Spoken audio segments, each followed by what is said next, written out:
Welcome back into another segment of Banter. This is episode 16 as we inch our way closer to the illustrious, infamous, obviously you want to hear them, of course, because we don't even have them picked out yet, the Banties. 9 weeks until the Banter's 25th episode, which we did promise we will give you the Banties, so stay tuned for the next 9 weeks or so until we get to that. But in the meantime, this is episode 16. Thank you so much for tuning in and joining us, as always, on this Friday edition of Banter. I am Tyler Zulli, alongside my brother, Brandon Zulli, and our special guest host today, our co-host for this episode. You've heard him many, many times on Easy Mode Earls, one of the key contributors to our to their gameplay action, Devin Nitchie. Devin, thanks for joining us today.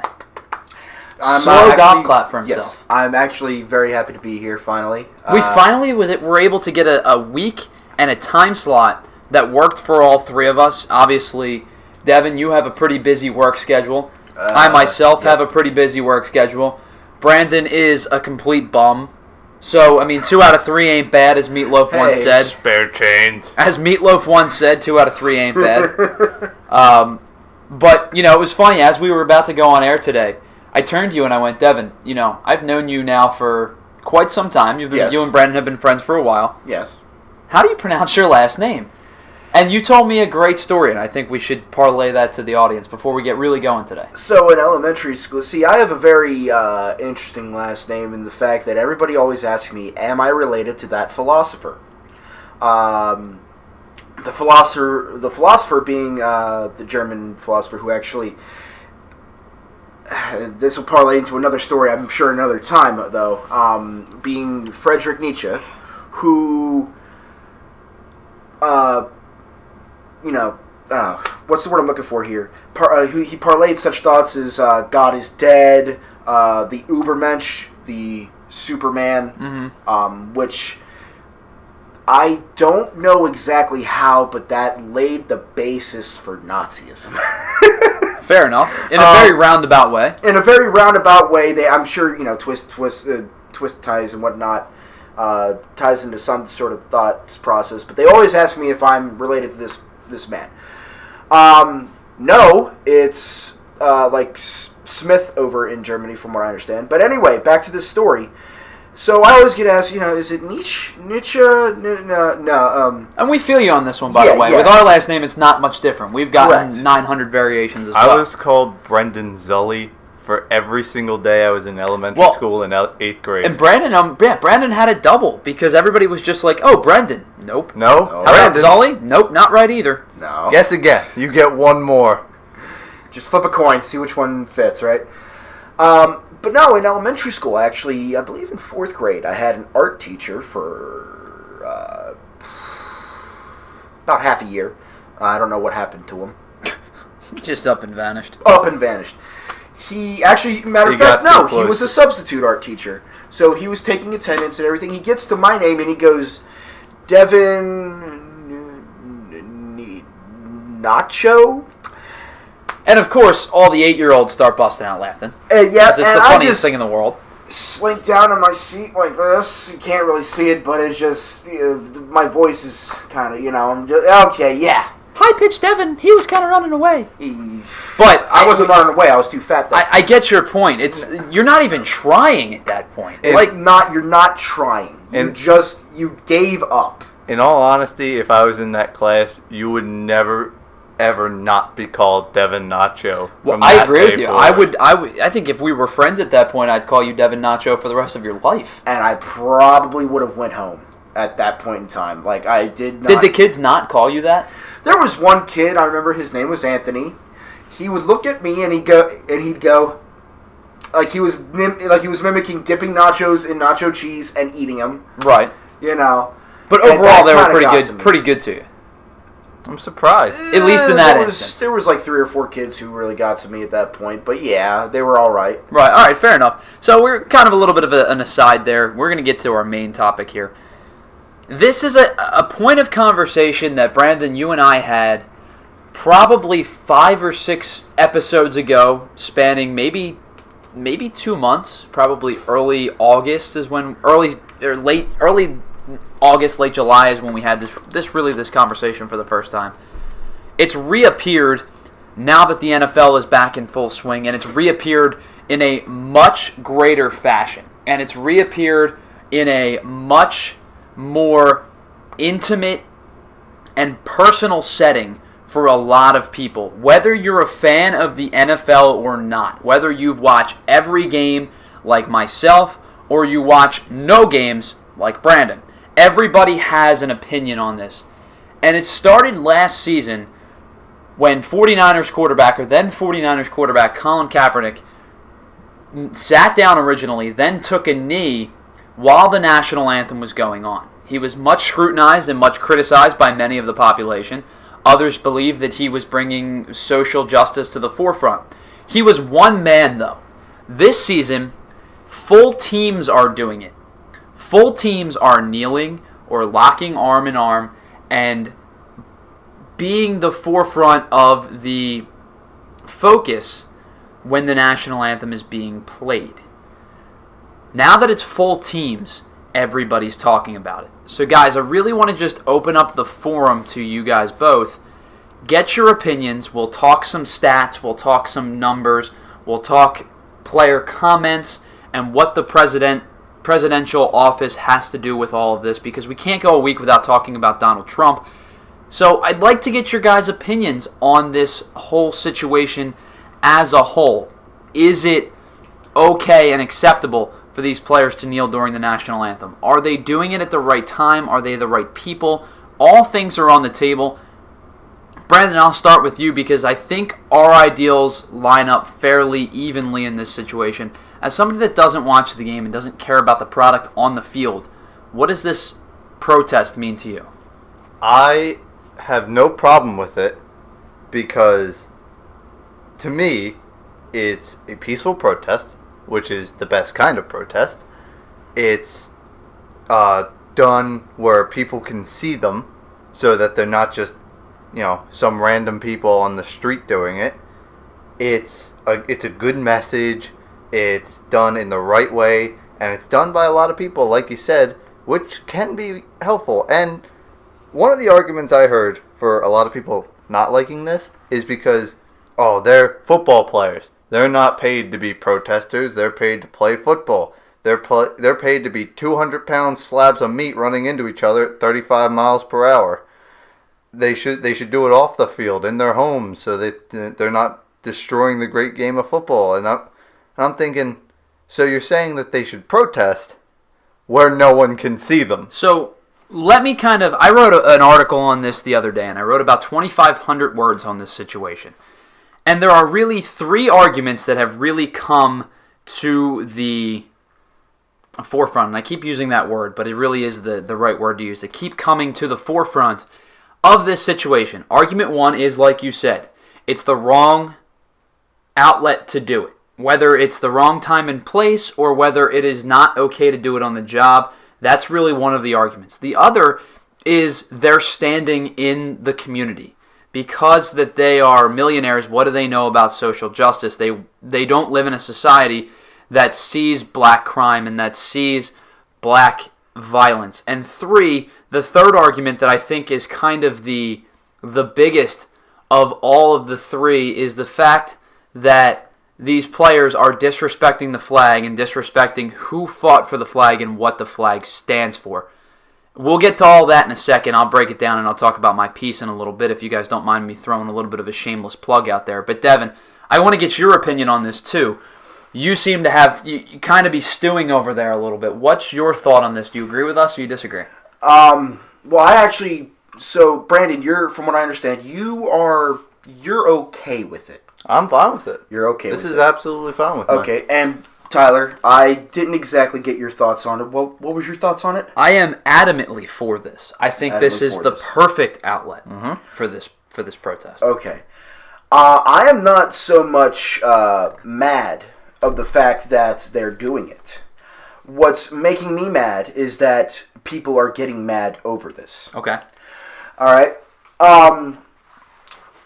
Basically, and I'm going to come out like a bull in a china shop when it comes to this. Here's the thing, before you even preface this. Right. There is no correct answer. Correct. And this is all speculative opinion, and Don't This is hesitate purely- to say what you feel. Right. This is an outlet to give your opinion across. There's no right and wrong in this or anything. It just Because you're going to infuriate one side or the other, no matter what you say. I'd rather be on my side. You're either a snowflake or a racist. Correct. There's apparently. no in between. But go ahead. Exactly. Go ahead. Exactly. There's no gradient. That's no such thing anymore, right? Anyhow, like I said, I'm more mad that people are actually getting mad over this because, like you said, the excuses of they don't come up. They're millionaires. They don't come up in a system that sees an injustice or inequality or anything like that. Tell me, Tyler, did that stop? I believe it was Kobe Bryant from getting the N-word spray painted on his front door. Correct. Is that? That's 100% correct. Okay. Yes. Did that stop him from? Did that stop that from happening? No, it did not. Okay. So there's one argument down. I'm sorry. There was another one. I believe his last name was Bennett. Did that stop him from getting the shit kicked out of him by the? I'm sorry. Are we allowed to curse on this? Yeah, for sure. Go ahead. Did that stop him from getting the shit kicked out of him from a certain police force? I believe that's who I'm thinking of. Okay. I believe it was a football player. But you can get your point across. Maybe Yes. name's maybe not as Yes. important as Okay. your point. I get facts So- wrong all the time. So there's one argument down. They do come up in that, and if they don't live in it now, they probably it's a. Would it be unfair to say that they probably have come from that? Many athletes have come from the worst environments possible. Precisely. All right, and that's what their outlet was sports. Right. Was football, was basketball, was soccer, hockey. It's You what name it. they're good at to Right. get them out of the situation. Correct. They were removing themselves from a very volatile situation. I believe the term is at-risk teens. Correct. Right. So there's that. They were if they're not now, they probably it's a good chance they were. They were past tense. Now, for you to say that they can't speak on this issue, they shouldn't, they don't deserve to be, yada yada yada. They don't deserve to have a voice is absolutely 100% bullshit. It's hard to even imagine the fact that all of a sudden your voice doesn't matter. Aren't they considered role models though? Aren't there millions of children, even young adults, looking up to these people, who idolize them, who watch them every Monday night, Sunday night, what have you, to get away from their mundanities of life? Correct. Get away from their horrible situation at home, or just, you had a bad day, one bad day out of the week, and boom, you could watch some Monday night football, or Sunday night football, or Saturday night football. I'm not a big football guy, so I don't know when football's on. Football's on all the time. Okay, I'm I'm sure it's America. It's because America. let me tell you something. If there's one thing about football and sports that will always remain a constant, is what's the driving factor in all of this? Money. Money. And Fair more enough. days and the more commercials they can air, That is the a very more good money point. the I NFL can makes. tell you Yes. that. Point. I You're can correct. tell you this, Devin. Football is only aired on a day that ends in Y. It's true. Fair enough. But Fair so what I'd like to kind of get into is break this down argument by argument. And we Yes. really could probably do a full show on this. And in reality, there's a possibility with the three of us that we might hit 60 minutes with this show. Possibility. So if it starts to get long, what we'll do is we'll just break down argument by argument, and this is going to be our show. And here's the thing, guys. For those of you that are listening to the show, whether you agree with us or disagree with us, if this is a show that does not sit well with you, that you feel like I don't want to be put into more politics and I don't want sports in my politics or vice versa, please feel free to tune off. You're not going to hurt our feelings. Come back next week when we have a little bit more lighthearted of a show. But I can't allow this to go on any further without getting my opinion across. The first argument, and I think what the biggest argument with many people is, we'll kind of break it down in segments of what is the most commonly heard argument. And to me, the most commonly heard argument has been thus far, and I think will continue to be to this point, that these players are disrespecting the flag and disrespecting what the flag stands for, not excluding, only including those that have fought, those that have served, those that are serving, and the ones that paid the ultimate sacrifice to keep this country the way it is today. And I think that seems to be the most commonly heard argument, as that this is a disrespect to the nation that they live in and those that have fought and those that have paid with their lives to keep this country free. Now, just on that standard alone, guys, I'd like to hear your opinion. I'll give mine last. We'll kind of almost go round table with this. Brandon, why don't you give me yours first? I don't see how they're disrespecting the flag or the people that served for the flag or the country. I just see them as a peaceful protester trying to get a point across to better the country, not to deprive it of something or derail anything. They're just trying to get their statement out, and that's the best time they could possibly do it. And people who say that they're disrespecting the flag are generally, from what I've seen, the same type of people who have a Confederate flag on their house. Which, if you're running that flag out there, you're running a treasonous flag. Yes. I don't care if you say, oh, it's racist. Don't care. It's not an American flag. It's a flag for a part of America that left. Devin? I apologize if my last statement might have been long-winded. It just Oh, please don't apologize. It's this is the part that gets me the most. My father is technically a veteran. He served 4 years as an air traffic controller for the United States Air Force. Back in the 70s. Don't quote me if it's... so, no technicality needed there. Your father's a veteran. Yes, my father's a veteran. And he does feel pretty strongly about this. He does feel that it is, at the very least, somewhat disrespectful to the flag and to those who have fought for and have died for that flag and what it stands for. Now, I'm a little more mild in the sense that, well, okay, for argument's sake, let's say it is disrespectful. I don't personally think it is too much. But for argument's sake, let's say it is disrespectful. If that were true, then believe it or not, and I've done a tiny bit of research on this, believe it or not, whenever they bring out that big American flag on the field and hold it horizontally and not vertically, allowing it to fly. Without allowing it to fly, that's technically disrespectful. It's, believe... You cannot put the American flag on print. Correct. You cannot put the American flag on clothing. Or commercialization. And this is all technicalities. Yes. And they're not going to be enforced in any way because the United States sees American flags and they go, well, that's patriotism. And most people do. Correct. So you're right. There is a certain layer to it that says that this is not a disrespectful protest because that in the sharpest tense of the word, what they're doing with the flag on the field is not technically correct. Correct. There's a thin layer of hypocrisy in this. So, but let's go back to the original. Is it or is it not? I say no. Mainly because he's taking, from what I understand, Colin Kaepernick, the reason why he took the knee, I say sitting down during the national anthem. Originally started sitting down. Sitting down. I say that may be, yeah, okay, maybe that's disrespectful to the flag, and you're not.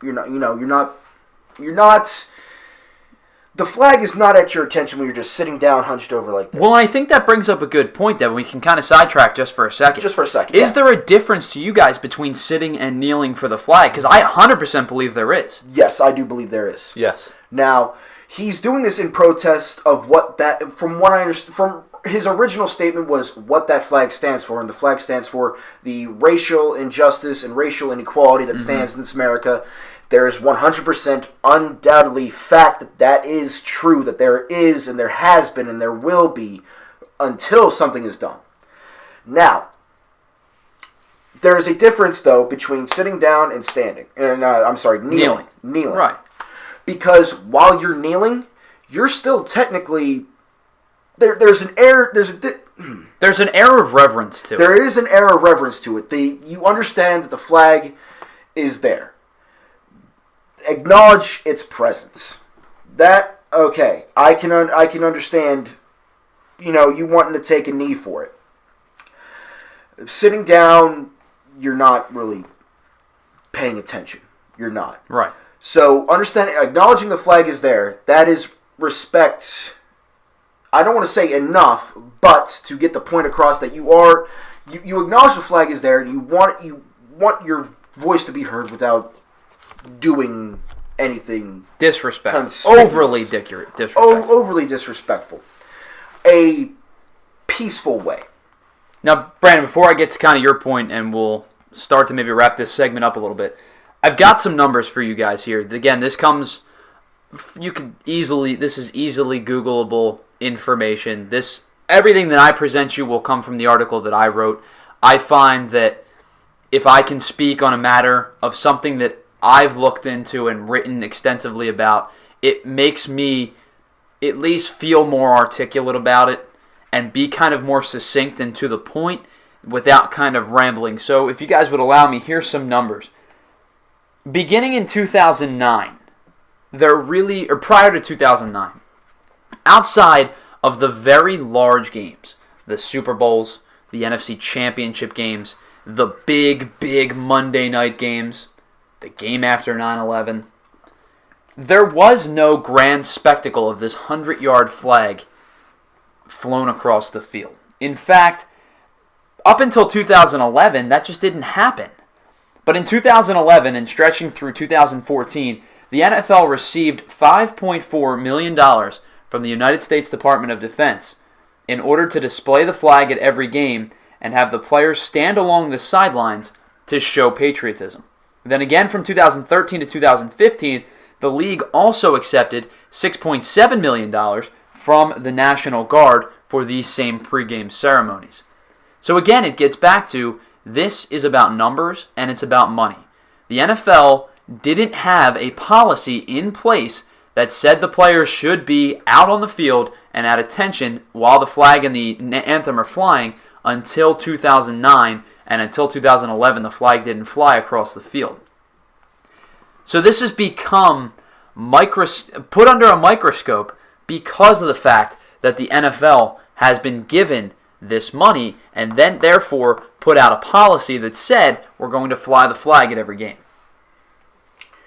So what you're saying is that it's an advertising ploy from the U.S. government. Well, effectively it was. It was to show that the NFL players were patriotic and they were America's Americans. They were manly men who stood at the flag and allowed for the anthem to play, hand over heart, helmet in the left arm. Right.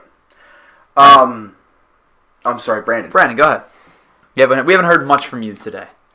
I've been rambling beyond that. I understand why the NFL obviously would do that and take the money. Obviously, they're trying to make money. Correct. But you also have to look at it and say, they're not the ones reprimanding people for kneeling. They're even joining in. The coaches, owners have, and the coaches owners have. And didn't the owner of the NFL say that no one would be? Roger Goodell, the commissioner of the league, he said no one will be reprimanded. But the Eagles owner Jeffrey Lurie was arm in arm with his players this past weekend, like he most likely will be when they travel to Los Angeles and take on the Chargers on Sunday. And the people that are saying this aren't the owners or the coaches or anything. They're just average people. Right. And we'll get to the owners and the coaches on the next segment of this show because I have another point that I want to bring up. Devin, I apologize that we brought you in on the one topic large show, but it's good to have a third opinion on this, yes. I think. May I add, though, for people who are saying it's disrespectful to the soldiers and everything, there is a reason why Colin Kaepernick went from sitting to kneeling. And that's because a U.S. veteran came in and sat down with him and said, "That's a little disrespectful, buddy. Can you maybe work on that?" And they talked for a while and said, "How about this? I'm going to start kneeling to show respect to you guys." And the veteran said, That'd be wonderful. I'd love that. You're correct. And a man that is very much a major part of this entire situation, near and dear to a lot of Philadelphians' hearts because he's the starting free safety for the Philadelphia Eagles, Malcolm Jenkins, has been, for the last 2 seasons, at every national anthem, has stood at attention with his helmet under his shoulder, but has raised a fist in solidarity for black social justice. And Malcolm Jenkins was on CNN with Anderson Cooper a couple of days ago, and he echoed what you just said. This isn't a cry out against the military. This isn't a ploy to undermine the American government or the American people that fought and died for this country. And here's exactly what he said. Quote, "This is not about them. It's not about the flag at all. This is us, as concerned citizens, trying to play our role in a bigger conversation about race in America, a bigger conversation about our criminal justice system and our law enforcement. This is not an indictment against law enforcement or police. We're not anti-police. Many of us have worked hand in hand with law enforcement to figure out ways to really move us forward in a better direction." So Malcolm Jenkins clearly stated that he, the Eagles, and the NFL players that are kneeling or locking arms in solidarity are not doing so to try to undermine the police themselves or the military. They're trying to shed a light on the social justice issues that are facing the United States, namely police brutality and namely racial indifference by many, many white Americans that are choosing to ignore the issues that are at hand. Anything else to add on the flag, guys, before we head to break and get to our next topic? Not really. I'm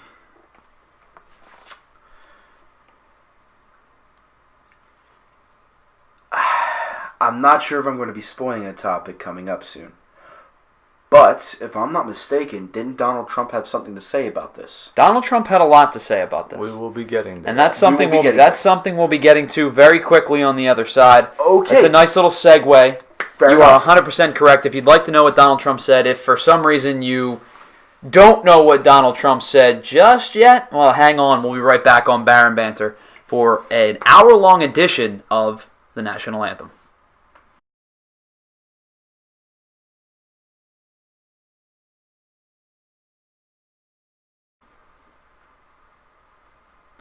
Welcome back into a very solemn, somber episode of Baron Banter. Tyler Zulli, Brandon Zulli, Devin Nitchie here for an hour-long conversation on what is going on in the NFL as players continue to kneel and lock arms in solidarity as the national anthem is being played. Thanks so much for joining us as always. We hope that this is a conversation that you can listen to in its entirety, get the opinions of 3 people. And I have to segue this. You know this by now, but you have to get the opinion. This is 3 opinions of 3 white men. So we do not have the understanding or the comprehension of the black community because we are not black. It's that simple. It's very difficult for us to give an opinion on something that isn't part of our lives. But we're going to try our best to break this down in a very sensical way that allows you to get an understanding of what we believe is the problem in the country and why that it seems to at least be for Brandon and I for certain. Devin seems to have a little bit more of a reserve, but he agrees to an extent as to why this protest is okay. Now, Devin, you brought it up right before we left for the last commercial break. Donald Trump had some things to say about these NFL players. Of course he always did. Of course he always does, I should say. Mm-hmm. And he effectively said that anybody that kneels for the national anthem, he wished that the owners of the teams would fire these SOBs. Mm-hmm. Now, correct me if I'm wrong, gentlemen, but is this not the same Donald Trump that said we have to get the facts straight before we classify all of the very extreme people down in Charlottesville and said that there were a few good people among them? Mm. So what Donald Trump is saying to the black community is that those that are participating in neo-Nazi rallies are good people, and African American athletes who are kneeling to defend social justice are SOBs. Should I go first, Brandon, or do you want me to go first? You can take the first part. Okay. So my major issue with this is Donald Trump is a fucking blowhard. All right. That's fair. Straight to the point. He's a fucking windbag, flat out. He is a giant hypocrite, and he doesn't even see it. And it'd be funny if it wasn't so sad. It would be funny if he wasn't the president. No, it'd be funny if it wasn't so sad that he's so hypocritical and blind to the fact that he doesn't even see it. So what you're saying is, Donnie, is you're saying that people who, whoa, we can talk out peacefully, bro. All I want is the extermination of your race and your heritage and such. We can be peaceful about it. So hold on, wait a second. You're telling me that the Nazis are okay. The people that killed 6 million people based solely on their birthright. Solely on the fact that they were born Jewish. How dare they, right? You're saying those people that wanted them dead are okay. But the people protesting for them to get the same basic American human rights that everybody deserves in this country. I don't know, exist. That would be how I would maybe fodder that. Maybe exist. They're the bad guys. They are disrespectful and they should be fired and they should be jobless.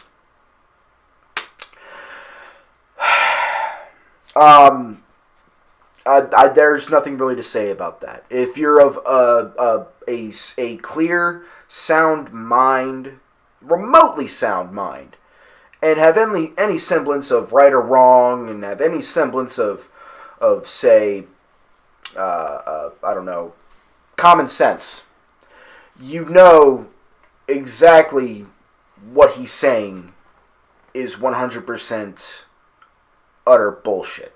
Well, and the two are starkly and clearly different. Yes. You have a group of human beings who are claiming that the white supremacy needs to come back into focus, and a group of human beings that are saying that you need to take a look at the numbers.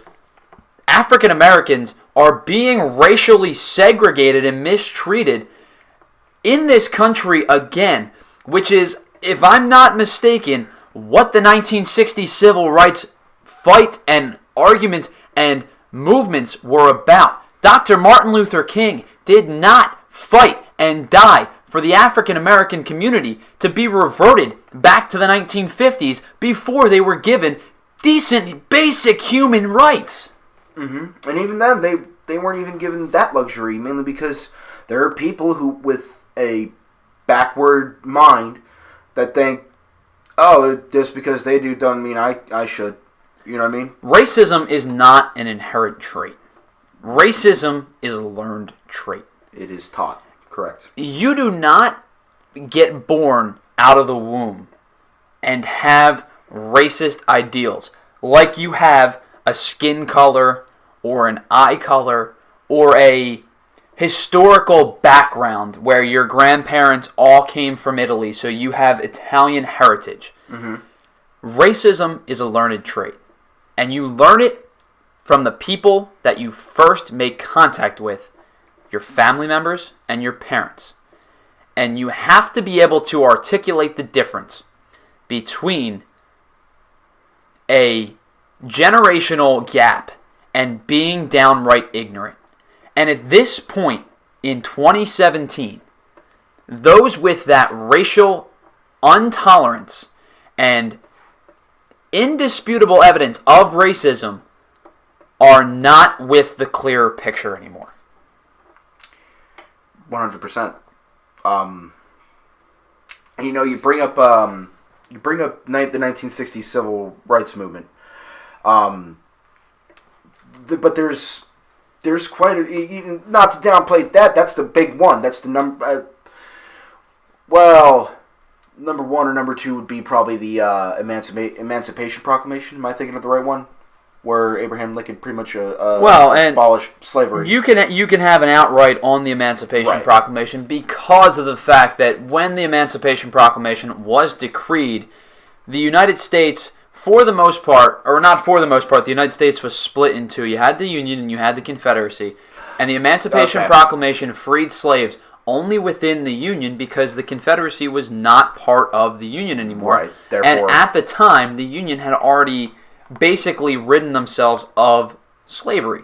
So the Emancipation Proclamation did not kick in until the Reconstruction period when the two became one once again and slavery was officially abolished. But I get your point. Yeah, correct. No, that's okay. I had my history back, but those are the two big parts for black social justice. All right, and again, as you said, we're three white dudes that really have never faced racial intolerance. Correct. I've never walked out of my house and said, I might die today. I've never not gotten a job because I'm white. Correct. Absolutely 100%. But let's not let's not downplay those two facts back to my original point, but there's also been smaller kind of things in between that. I remember back in the day where you really didn't see, and this is sad to say, you didn't, when I say back in the day, somewhere around the 90s, you didn't see too many come from the bottom, now we're at the top, black success stories, unfortunately. Number one, the only thing I could think of at that point in time would be the hip-hop genre revolution, if I may, where people like, if I'm not mistaken, his first name began with Jack. He was a lawyer down in Florida, and he was constantly harassing people like Two Live Crew, Tupac, Biggie Smalls, because of the quote-unquote obscenity of their music, but was leaving people like Eminem, Eminem, I believe Guns N' Roses was one of them. And basically, white artists were given a free shot, were given free reign. But so it clearly was not an obscenity-driven goal. Correct. He used the ploy of obscenity, but quite frankly, as a very loose blanket. As a very loose blanket, basically to cover his real intentions. Correct.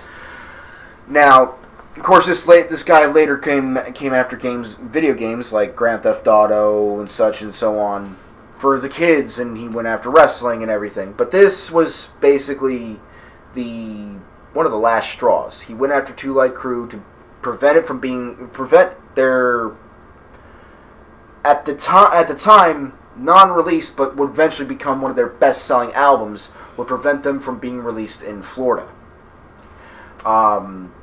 That, of course, he failed, thankfully. But there's small battles like that throughout the entirety of American history, where they were constantly fighting, trying to, just get a foothold, trying to have something of their own in America.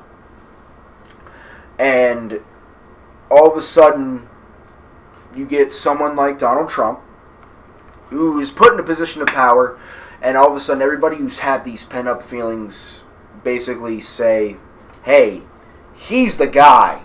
Now I can say whatever I want. You're correct. I completely agree with you. Brandon, what do you got for this topic here? I would like to make a note. When we were starting to talk about Trump and Charlottesville and his comments on them, I would like to make a note of how long it took Trump to comment on Charlottesville. It was a few days, few weeks maybe. And then how long did it take him to comment on the NFL players taking a knee? Immediately. Almost immediately. Correct. So once again, what does that say when the president is saying neo-Nazis are good and they have good people in their groups, but every player that takes a knee is a son of a bitch? Mm-hmm. You're correct. Mm-hmm. How do they equate? How does that make... The simple answer is they don't. How could that make anyone feel if their president was saying that about them? You've got no chance. For peaceful protest. You've got no chance at peaceful protest at that point. Because you're considered a bad human being if you do just that. But let's get off the Trump topic a little bit. We'll head to our next commercial break. On the other side, we're going to change the argument portion of this show and get into another argument that has really surfaced quite often in this whole kneeling campaign and protest campaign. We've got 2 more of those. We'll wrap up the show after that. You're listening to Banter right here on YouTube and Twitter.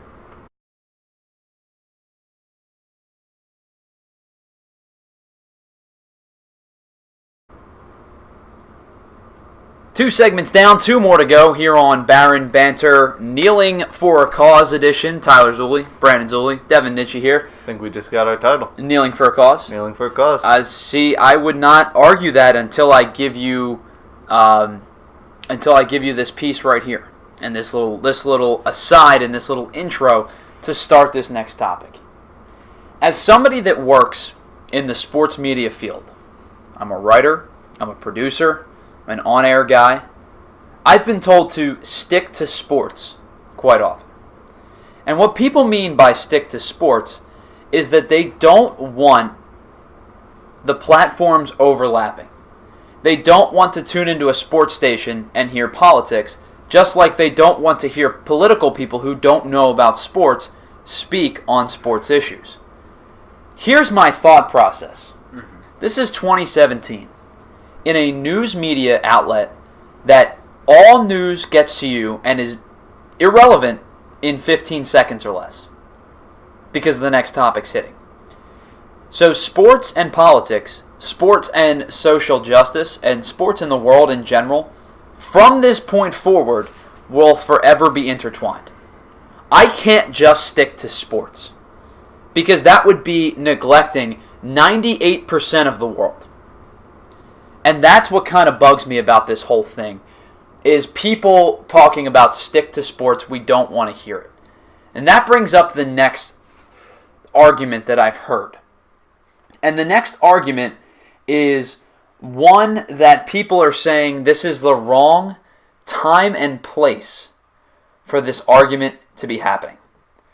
A lot of people have said, I don't want to mix my Sunday football with politics, with political views, with social justice views. Like you mentioned earlier, Devin, I watch football to get away from the problems of the world.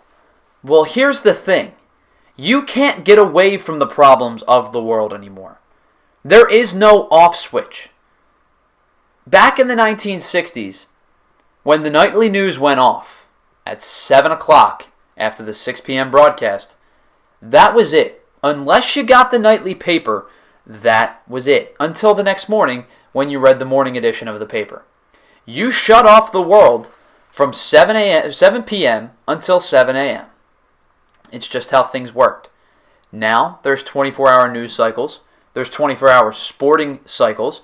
There are Twitter, Facebook, Instagram, social media accounts, the internet. We have phones that are 1,000 to 10,000 times more powerful than the computers that were producing information in the 1960s. Therefore, there is no off switch. Therefore, there is no niche audience. There's no stick to sports anymore. And that is why this select group of people that claim they don't want their Sunday tradition watered down by these protests simply cannot continue to have this argument. Why would they want their football, quote unquote, their Sundays unobstructed because of these what they call unacceptable acts? Is it because that their kids can't be exposed to their form of protest because that doesn't line up with their ideologies? Is it because they really don't care? That's the only two things that I can get to for those that give the stick to sports argument. Or the separate spheres argument. Because they're not, and they never will be again.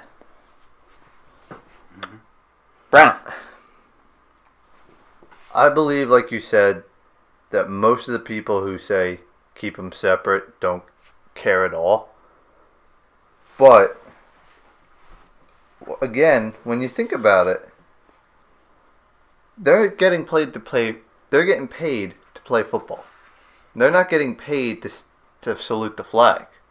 That's not part of their job. You're supposed to show respect, and they are. They're kneeling, like Devin said in the previous segment. But it's not solely exclusive that they have to, once they step onto the field, the only thing they can do is what they're told. They have a voice for a reason, and it is a good idea to get this out there during this time when millions upon millions of people are watching them. Not when they're at their home or on their social media page where maybe hundreds of thousands will watch them. Well, and Brandon, we'll get to that point. I think to end it is going to be the workplace idea, where you shouldn't protest in the workplace. That's another argument that many have gotten to, and that'll wrap the show up. But I agree with you. This is the outlet. This is the time and the place, because millions of people are watching on Sunday afternoon, and these are the people to do it. Devin, you brought it up earlier in the show. The best people to do it are the people that are in a position that you can see them at every aspect. I'll give you another quote from Malcolm Jenkins.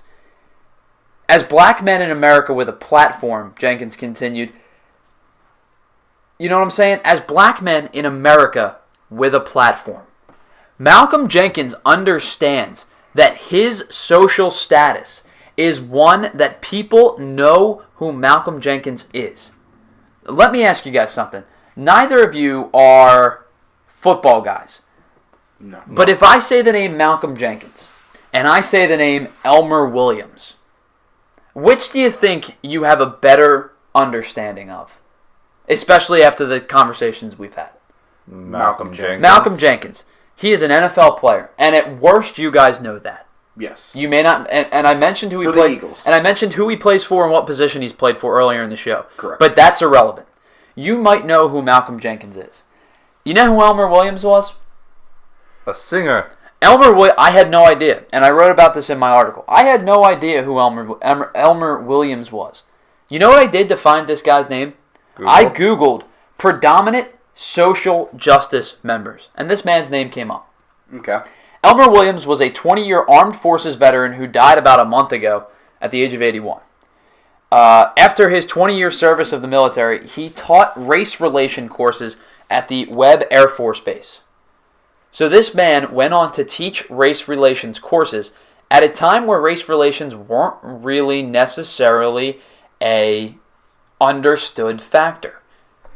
But if you ask the general population, if I went up and quoted 100 Americans, average Americans, men, women, of all age groups, who is Malcolm Jenkins and who is Elmer Williams, I would bet large sums of money that the majority of people would know who Malcolm Jenkins was.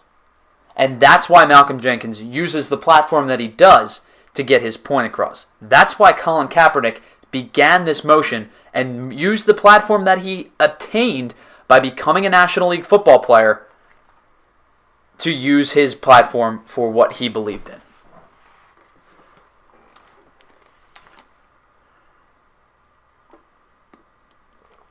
Dead air. Very much so. Yes, I'm trying to. I hope you guys are thinking, or There's either that or That is my opinion. either that or we just don't have anything to say. That's basically 100% accurate. I can't really follow that mainly because it's pretty much hit on a lot of points Just that straight facts. I've brought up Right. once or twice. You've expanded upon and quite well, I might add. But it would be irresponsible of somebody who sees injustice and has a platform and doesn't use it to fix it. Correct. It's irresponsible use of their power. And yes, they do have power. It may not be Of money, course they do. but it is influence. Influence is a power that these, like I said, role models have. Whether you be anyone from Mr. So-and-so from chemistry in high school, all the way to Bill Nye the fucking science guy. It'd be if you're in a position of influence, may not necessarily even power, but in a position of influence, whether you're teaching kids at a elementary school, or you're giving speeches at Harvard University, or you're playing football where everybody knows your name for the NFL or your hell in the WWE in fake wrestling. And as much as I hate to say it, because I'm a wrestling guy, but you have a platform. If you saw injustice, it is your duty to say something about it and to act. Correct. Even then, saying something is acting on it. So, as such, Colin Kaepernick took this into his own hands and did something about it. Now he's got people on his case about it, of course. So, we go back to the original topic of who is in the right. That's At an that easy point, question to answer. it is. But to some people, It it's should black be, and white. at least. To some people, it's black and white. Because, and I'm going to bring it forward a little bit, but not totally concurrent, is the Nazis are allowed to have freedom of speech, but Colin Kaepernick isn't allowed to kneel and protest peacefully. He's not allowed to have his freedom of speech. So, again, who's right, who's wrong? You say it's easy. For some reason, it's not as easy for other people. Now, let's bring it back to the main topic. And as I said, if you do have a platform, use it. And I lost my train of thought. Damn it. We'll get back to it. Okay. When you have it pop back up. I would like to ask a question to you. Go right ahead. Okay. This is not on the same topic. Apologies. Did you hit puberty right there? Same time as the last episode, too. Oh, well done. But if Colin Kaepernick had not started this last year and continued it this year, do you think it would be going on right now? I think somebody probably would have taken the flag. Whether it was Kaepernick or Michael Bennett. I believe that's who you're referring to, by the way. Michael Bennett, the one who was in Las Vegas? I believe so. Okay, so Michael Bennett, Malcolm Jenkins, one of the hundreds of players that have actively sought out a platform to make this kind of protest, saw what Kaepernick did and kind of took it in a new direction. I think you're right, Brandon. I think it's a perfect place to do it. Like you meant, like kind of how I mentioned earlier, like you said, you agree with it. These are the right kind of people to do it. So no, I think it wouldn't have died out or not even began, because I think it would have begun. It would have been somebody carrying the torch into the next season. And Colin Kaepernick doesn't have a job right now. Still does not have a job. He was suspended, correct? He was not suspended. No. He was fired. He wasn't fired either. No? His contract ran out. Well, actually, Okay. I apologize. Oh, correct. I should say he had an option in his contract to remain with the 49ers or seek other employment and try to find another team. He decided the latter, and he was not given an offer. He still has not been given an offer. And the coaches are all worried because he's now an image of controversy Exactly. to sign him. Correct. Now I remember we discussed that before. Yep. So guys, let me finish it with this one real quick. This whole time and place argument. Because to me, I think the time and place argument is extremely stale and is extremely hypocritical. Because of two factors that happened this past weekend. Mm-hmm. If you say you don't want to see it while the national anthem is going on, you don't want your players kneeling for the national anthem, it's disrespectful, I don't want to see it, whatever you have to say in terms of this entire situation. You say, why can't they do it on their own time? So, the Pittsburgh Steelers decided this past weekend, we're not going to come out of the locker room at all. We will just not show up for the national anthem. We'll come out when the anthem's over. We'll come out as a team, and we'll run out there together. Pittsburgh Steelers starting offensive lineman Alejandro Villanueva, who did 3 tours for the United States in Iraq and Afghanistan, was the only Pittsburgh Steeler to go out and salute the country when the national anthem was played. He was reprimanded by his team and by the league. He was forced to give an apology to the American people for what he did. I think there's two different types of conversations there.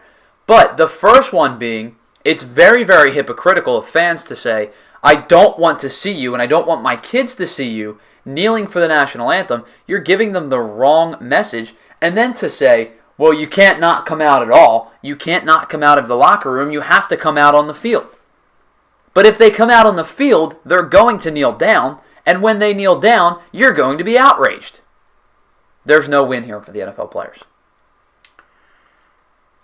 If I may give my 2 cents on this, Please. I'm going to parrot something that I've actually heard.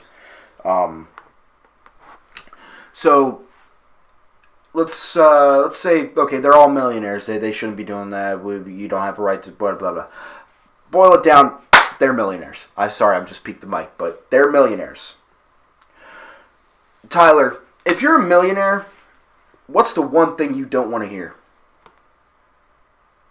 It's a good question. There's a lot of things I don't want to hear. That's Your true. money's all gone. You're bankrupt. True. Somebody took your money. Your wife is leaving Say you. your money's secure. Correct. What's the one thing you don't want to hear? Your wife is taking half your stuff and taking the kids with her. It's secure. You don't deserve this. Okay, there's that. But if you're a millionaire, and I told you, hey, real quick, go pick that dog turd up, would you do it? No. Why?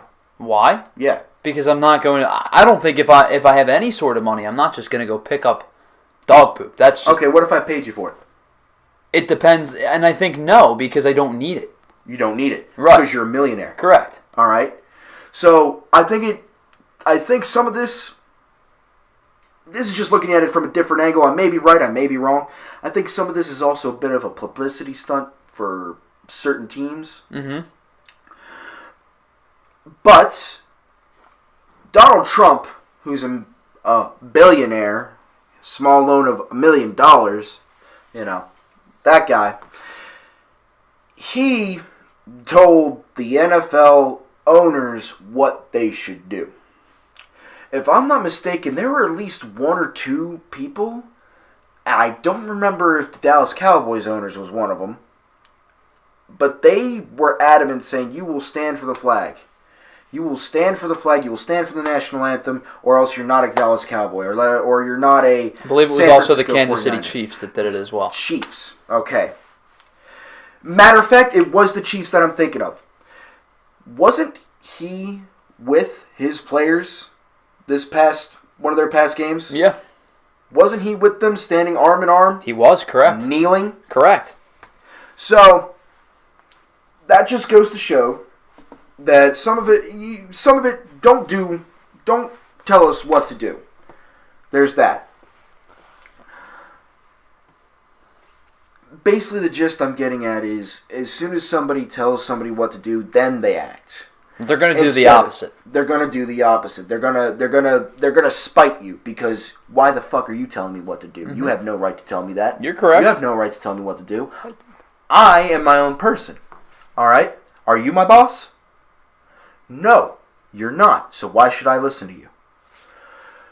And that, Devin, that point right there, the "Are you my boss" type argument it's again segues well into our final segment. We'll get to that on the other side. But go ahead, continue. We'll get to that on the other side. So let's rewind back to Colin Kaepernick. He was criticized. He was ostracized. He was told you will not have a job, so on and so forth. If you ever sign with us, we'll never sign you or whatever. Fast forward to how everybody's doing it. It's socially acceptable within the NFL realm. When I say that, I mean players, owners, coaches, so on and so forth, staff. If you go back before that, before Donald Trump says anything about this, if you go back before that, he would have been the only one, save for, I'd say, a handful of other players who followed suit. My point is going back exactly the social justice issue. Why does someone someone telling you what to do on a national platform and kind of embarrassing you, why does it take that to put a flame under your ass and do something about it? It fuels the fire. It fuels the fire, right? But my point is not. Should it have to be? Should it be that, or should it be the people that are being murdered in the streets? Should it be the people that are? Should it be the fact that there are black people who are being denied jobs, who are being brutalized in the streets, whether it be by Joe Schmo down the street or getting brutalized because the president said it was okay during his campaign? You know, whether it be by the Nazis in Charlottesville or the police in L.A. You know, it doesn't matter who it is. We want it to stop. We just want the right to exist. That's the message. That's the message. But why is it taking a rich white man in the White House? Why is it taking that for the other rich white men to do something about it instead of that? Because the reason as to why these owners have now chosen to stand behind their players and with their players, yes, after Donald Trump had made that stand, is because they're in a very tight particular situation. That if the owners were to say, I'm not going to stand with my players, I won't go out there, they need to continue to stand, or Donald Trump is right, they're in a no-win situation. They've just annoyed half of their audience and half of their fan base and half of the people that give them the money. Mm-hmm. And that is all it's about, and that is all it will ever be about, is money. Correct.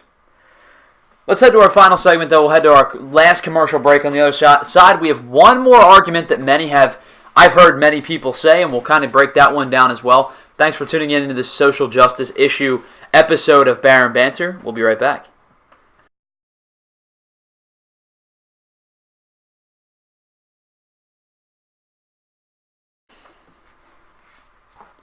Welcome into the final segment of Banter for this episode 16 edition. Tyler, Brandon, Devin, hanging out with you guys, talking some social issues, really kind of getting into the meat of things and being much more deep-rooted than what we normally are. Normally we only have about a 15-minute segment where we talk about the big news.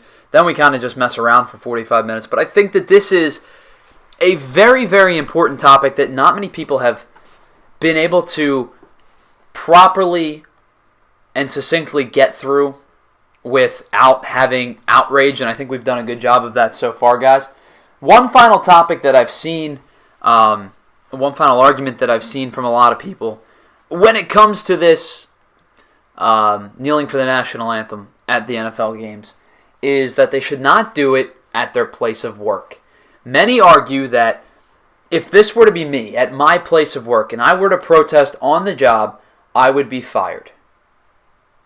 And that's probably true. You probably would be fired. Devin, I don't know if you'd be fired from your job, but I'd probably be fired from my job.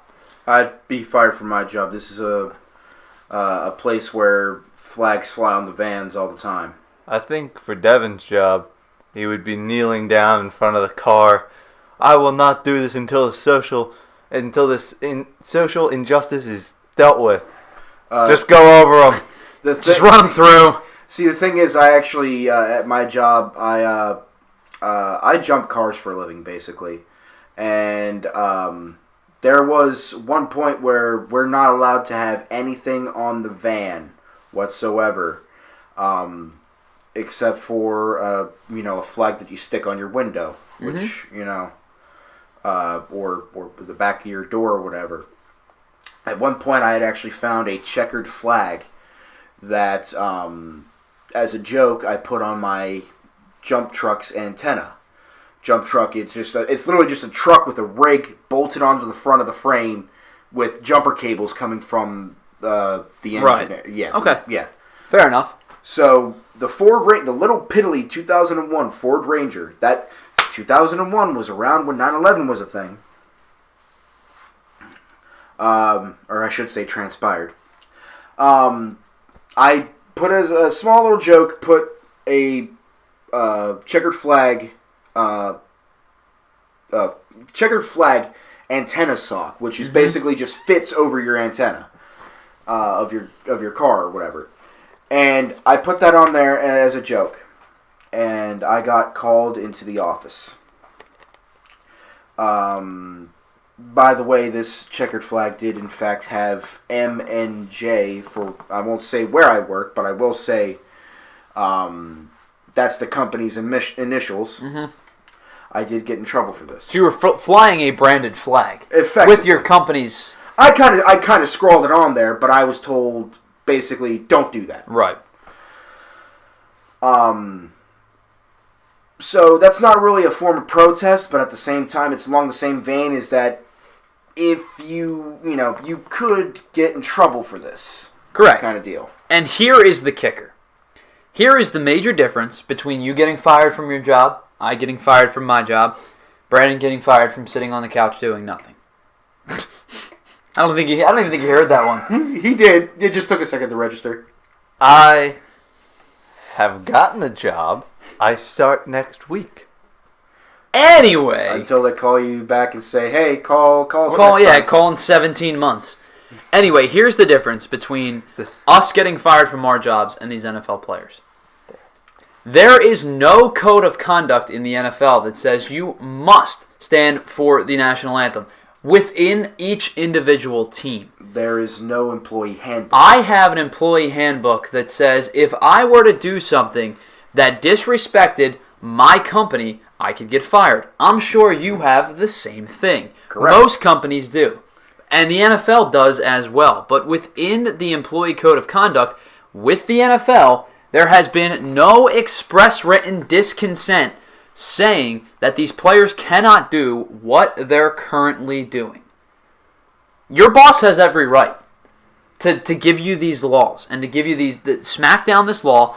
If you step out of line, you'll be reprimanded. If you step out of line a second time, you'll be terminated.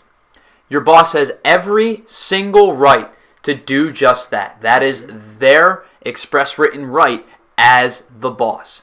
And if Jeffrey Lurie, the owner of the Eagles, put in their contracts, you will stand and salute for the national anthem, or stand and put your hand on your heart for the national anthem, or risk termination, then the players would have two options. They stand and put their hand over their heart and continue to be Philadelphia Eagles, or they risk their job, and they risk being terminated for the sake of this protest.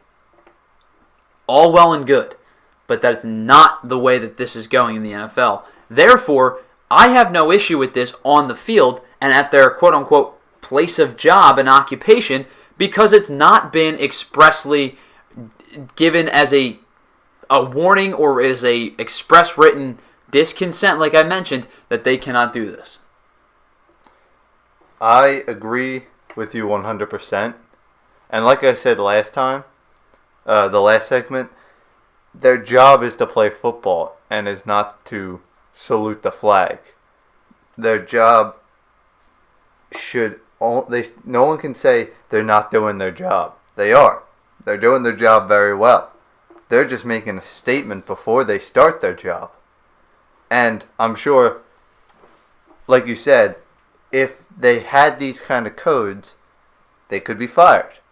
But if they don't have the codes, they can't do anything about it. And Brandon, you brought up an extremely good point there, kind of side topic. They're not affecting the play on the field. The play on the field... That is their job. The product on the field has not been diluted in any way to say, well, Malcolm Jenkins isn't going to play hard until his white owner gives him the freedom to... Yeah, that came out really wrong. I noticed. I was thinking of Django Unchained for a second. The white owner, Jeffrey Lurie, who is the owner of the Philadelphia Eagles, his boss, his white boss, says, you can't do this. Malcolm Jenkins isn't going to risk his job and his livelihood to not play hard because Jeffrey Lurie were to say, you can't do this. Now, he hasn't, but if he had, it's the same thing. Malcolm Jenkins is not risking his job by playing poorly. The product in the field has not been diluted in any way, shape, or form. If you want to not ever watch the NFL again, if you want to burn your jerseys and burn your tickets and say you're done with the NFL because they're disrespectful to your country, so be it. Ratings aren't going to tank because you're not watching. Because for every person that says I'm never watching the NFL again, there's tens or hundreds or maybe even thousands of people that say, I'm still going to watch the game. I'm still going to watch the game. I'm down for football. Even if it wasn't my job to watch the game, which it has become. If it weren't my job, Brandon, do you know the last time I missed a Philadelphia Eagles game? September of 2009. Longer than that. The last time I missed a Philadelphia Eagles game was the day the Eagles played the Pittsburgh Steelers in 2004. I had a soccer game that day, and I was not able to see the game. That was the last Philadelphia Eagles game I missed. 13 consecutive years watching every Eagles game. Congratulations. And screaming at the TV and screaming at my top of my lungs because they infuriate me. But I am not going to turn my back on the NFL because of players trying to create awareness for a social justice issue that is extremely, extremely real.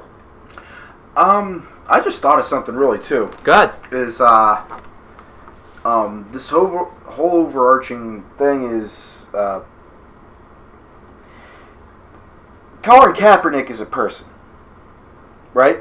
We believe so. We believe so. Evidence has not shown otherwise. Yes, correct. What I mean by that is he's a normal person. He's you or me. He just happens to have, like we said, he just happens to have a platform. He's got a particular set of skills that have allowed him to make a lot of money and be put on the national spotlight. Correct. That's all it is. Correct.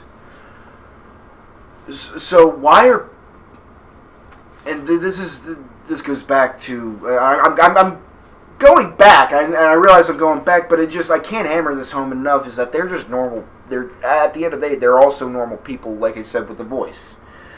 Why are they? Why are we treating them as if they're things? They're being treated as if they're terrorists. It's not even that. It's just the fact that even before this whole situation began, is that they have personal lives, they have families, they have all this. Why are we treating them as they're ours? They're being treated as if they are objects and not human beings. Correct. For two reasons.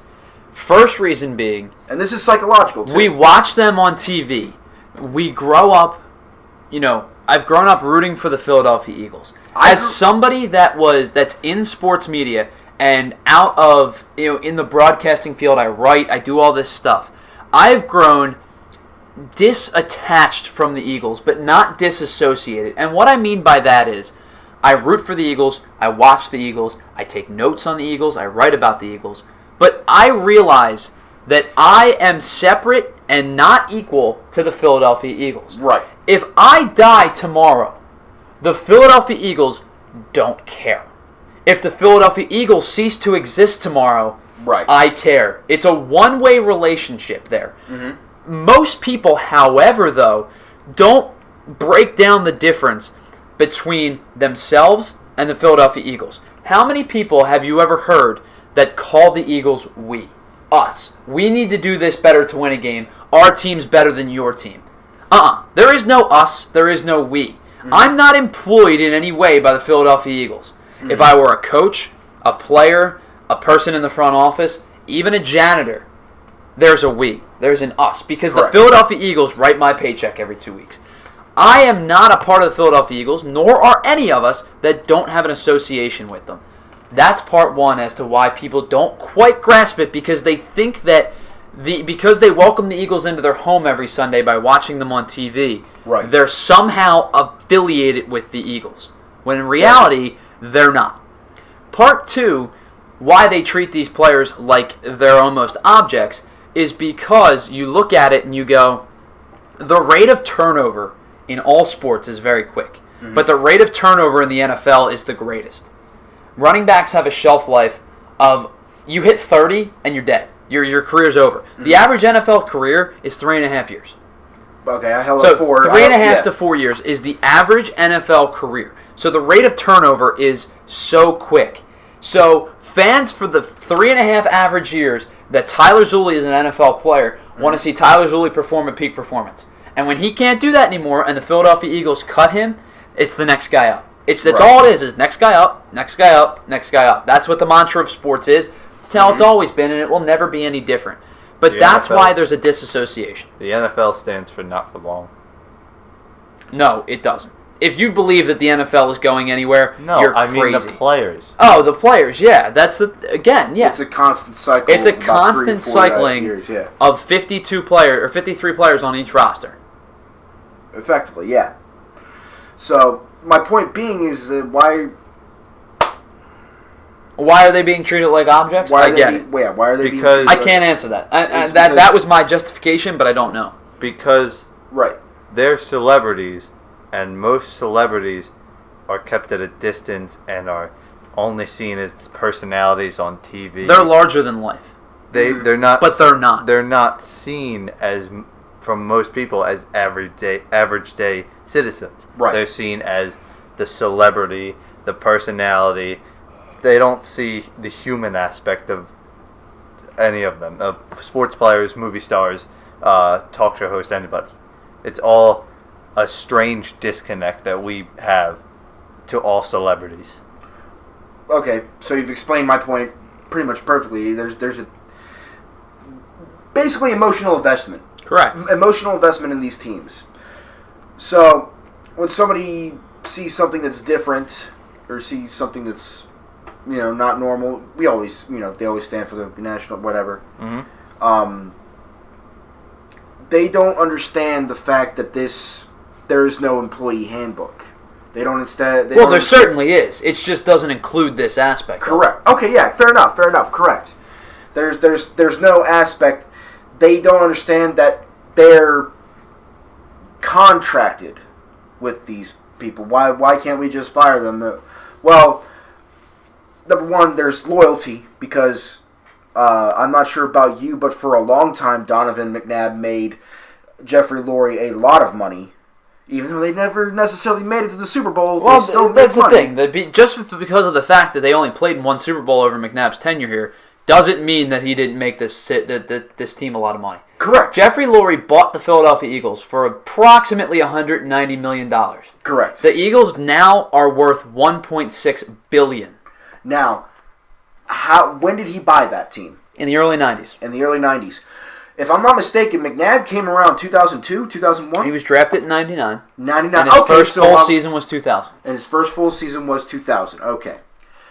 He lasted all the way up until, 2009, 2010, 2011? Correct. Somewhere around there? Yep. That 3-year range? Yep. And then he went on to go to, I believe, the Washington Redskins. And then he finished with the Minnesota Vikings. Okay. So that's about anywhere from literally 9 to 11 years. Mm-hmm. He's made a lot of money with them. So how are you going to tell him, hey, you see, okay, all of a sudden, say McNabb did it first. All of a sudden, hey, you see your moneymaker, you see the man that's selling all those jerseys, all those. You should fire him because he did something I didn't like. Because he did something I didn't agree with. He did something I didn't agree with. Right. First of all, is that a smart business decision? Once again, it brings back to money.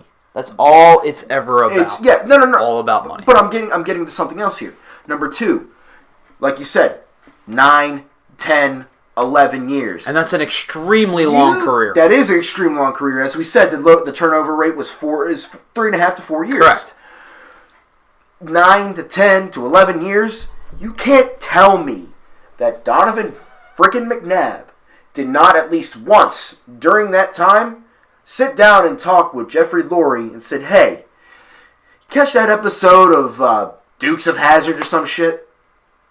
You can't say that they didn't at least foster some sort of conversation or some sort of damn relationship. You've got a convoluted idea of how this works if you don't believe that this is just the beginning of this happening. There's a professional relationship, then there's a bit of a personal relationship. Correct. Because you're in a locker room with a bunch of other guys that you're a team. Correct. For God's sakes, you're a team. So why do you think that they're gonna, they're just gonna drop them on the spot because they're not going to. And exactly. that's the end of that. They're not. There's too much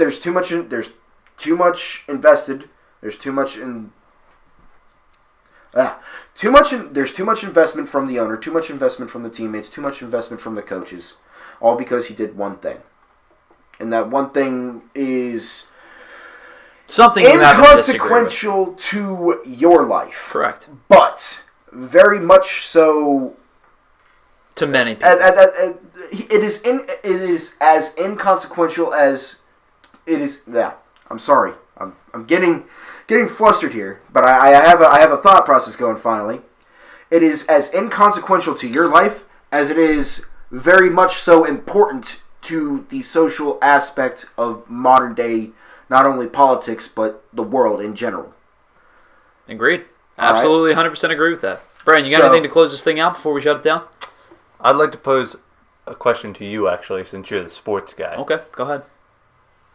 As Devin was saying about moneymakers and Donovan McNabb and how he made so much money for the Eagles, the fact that Colin Kaepernick has not been able to be re-signed by a new team, do you think that's strictly because of the social justice issue? It has nothing to do with it's a this bad team. idea for them?